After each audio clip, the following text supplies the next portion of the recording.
And that's Griselda Blackwood for Cackles. Quick on the croaker there. Very well, Grizzy. What is the Foster's effect? The term is applied to the tendency of magic to backfire or cause random disaster if misused.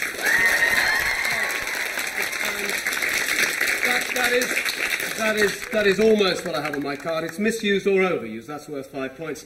But Cackle's cat's still not within clawing distance of Pentangle's owls, who owe much of their success today to their new team member, Mildred Hubble.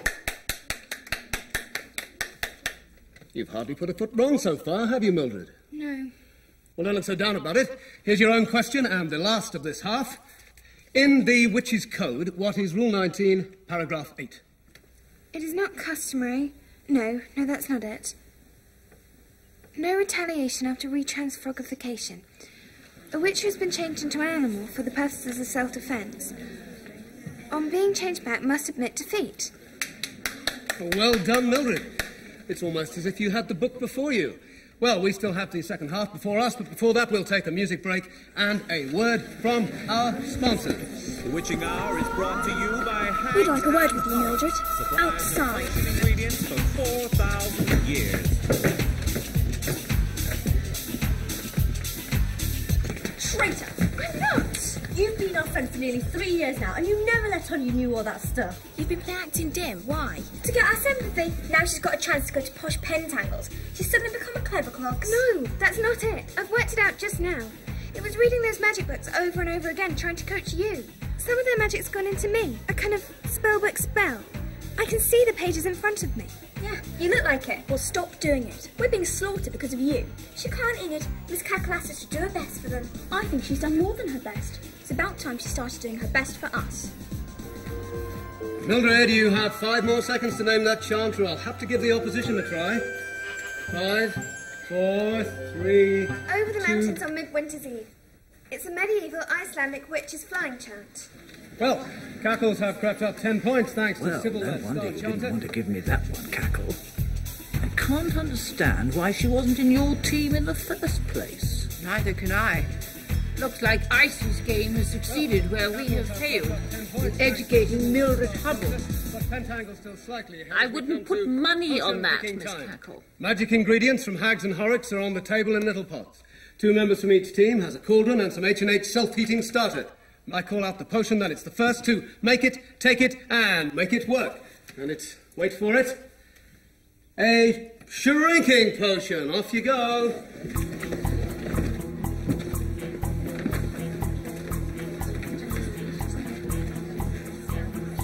And Mildred seems to know exactly what she's doing, as usual. Don't worry, I'll get her. She's heading confidently for the henbane and hemlock. It's as though she were reading from an invisible list. Stop pushing. I wasn't pushing. But something's gone wrong. Mildred appears to be stuck.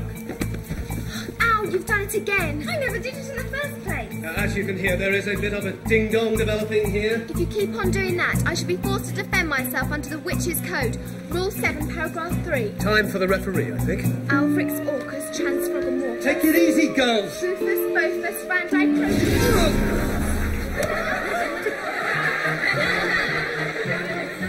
That's torn it. He's off to the pond. I'll catch him. What'll we do? What'll we do? Stop twit-twooing, woman. We're still on air. Yes. Well, listeners, that was a witchy hour first. Icy Stevens has just hopped off for an early bath and left me, hot stuff head Hardbroom, to take you through the last round. Don't worry, we'll get through this. No one shrank, except in my estimation, in that last round, so Pentangles are still in the lead. But there is a chance for Cackles. If they can guess this last high-scoring question. Fingers on your klaxons. Ready? From the Witch's Code. What is rule number 8? Ethel. Never forget to keep your broomstick dry. No, never mix leftover potions. No, I don't understand. I know all the rules in the book. Time's up. Mildred. The There is no rule number 8. It's simply there to remind us that there is a rule for everything, even if we do not know what it is. Well, that would make Pentangles the clear winners.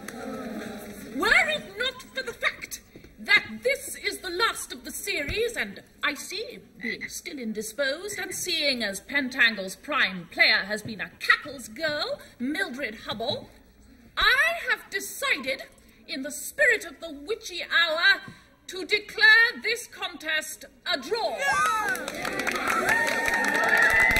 And to share the prizes between the two schools.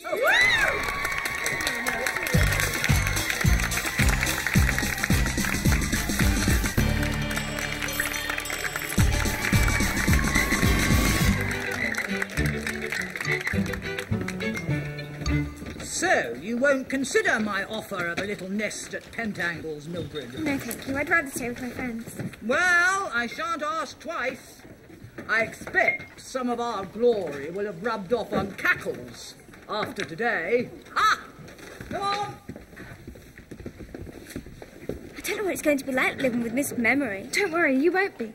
Miss Hardman says it's an enchantment called Libus Eideticus, and that the spell will wear off after a few days. Never mind, Millie. At least you got to work with Icy Stevens. Yes. Have you seen him with Miss Hardman after she changed him back from being a crook? Did she use a spell, do you think? Or the old fairy tale method? You were wonderful. Even as a frog, I could see that. We'll rename the show Super Witch Challenge. You were made for radio, the voice of authority. This will be worth a great deal of money, about 100 times more than you're paid to work here. We'll be working together, of course, as part of Icy Productions. We could leave now. Jet to the south of France, start making plans. We need to be close. Your hand is on my arm. Well, surely you wouldn't want to let slip an offer like this one.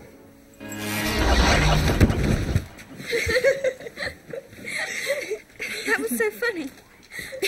And I've just seen something even funnier.